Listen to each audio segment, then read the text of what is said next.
Welcome to the A-Level Chemistry presentation. My name is Ruth Boddy and I'm the Head of Chemistry here at St Peter's School. The purpose of this presentation is to address some of the frequently asked questions that I get from prospective A-Level students. And so the things that I would like to cover in this presentation are as follows.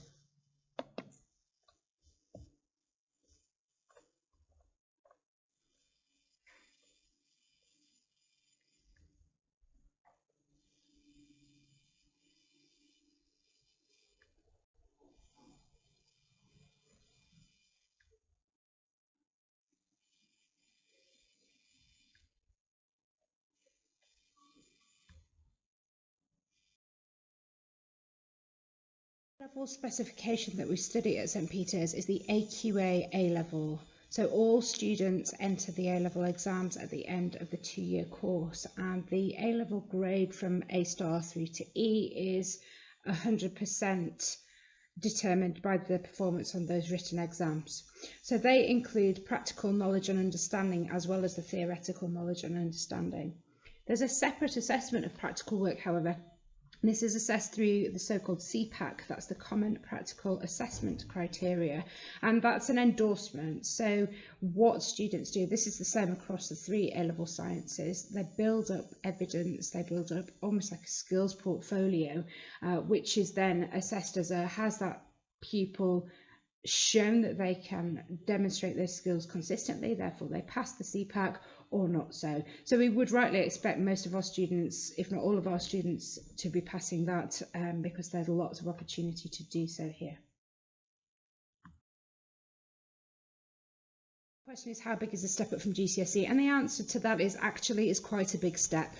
The content is more difficult. The exam board will be much stricter about precision, about the accuracy of answers.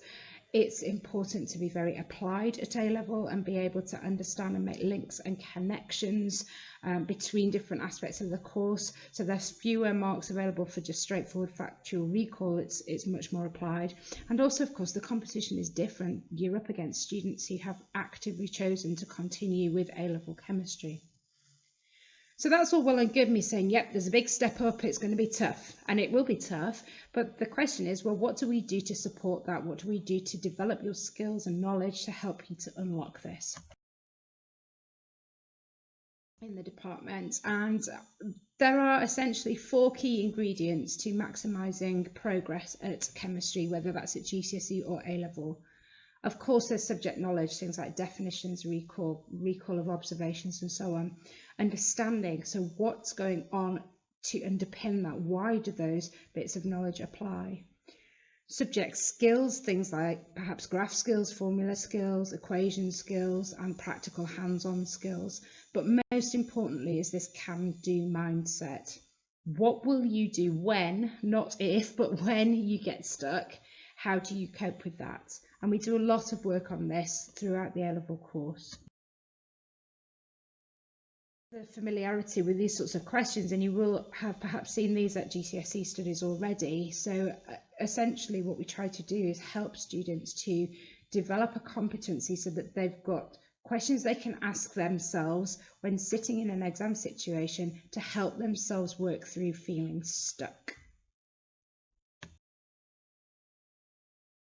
The question that comes up all the time is how much maths is there in the course, and it's important not to underestimate the maths content of the course. So at least 20% of the final marks available on the exam papers are mathematical skills, and typically that might be things like ratios, percentages, graph skills. There's some logarithm maths in there as well. There is no question that doing A-level maths alongside A-level chemistry really helps with the chemistry A-level. However, it's not true to say that A-level maths is essential for A-level chemistry.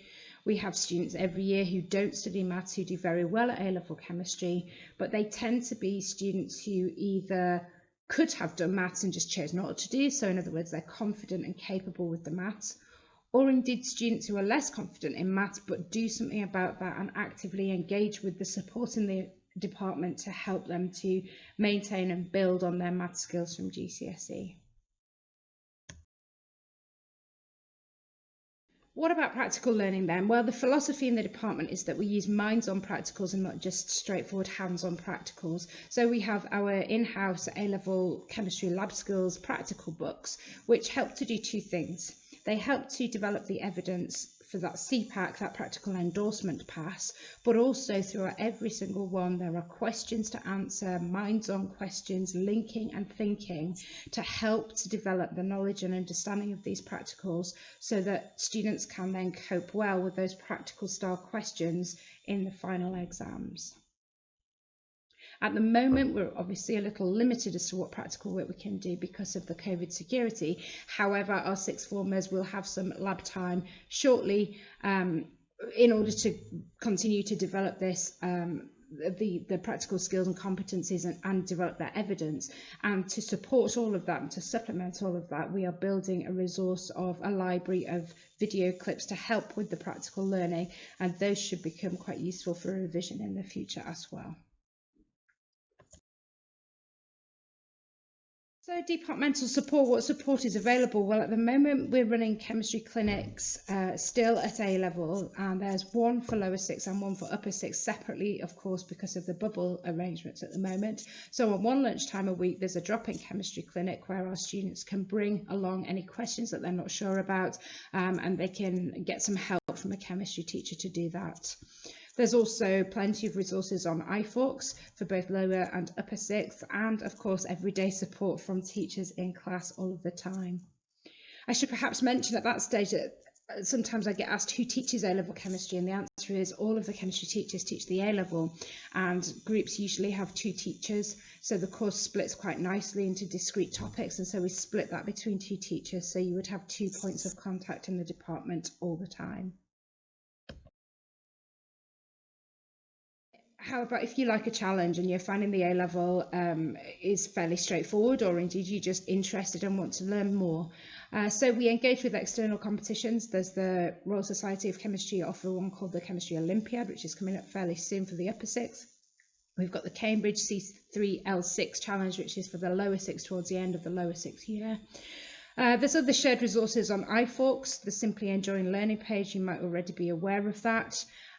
We do the question of the week, which will start up pretty soon for lower and upper sixth, where there's a challenge question sent out each week.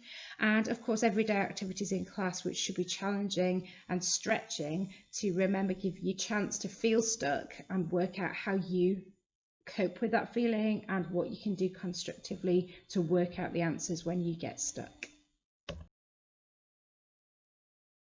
Then that I think usually come up from prospective students, so I hope we've had a chance to discuss some questions that I haven't thought about, and there's various things that you can do. Please ask your own chemistry teacher for information and guidance. They know your chemistry well, and they also know the A-level course well, so they will be able to guide you and advise you as to how well you would cope and how big that step up might be for you. You may also contact me directly if you wish through Teams or by email if you have any further specific questions. There's other things on iForks, so have a little look on that as well. Thank you for listening.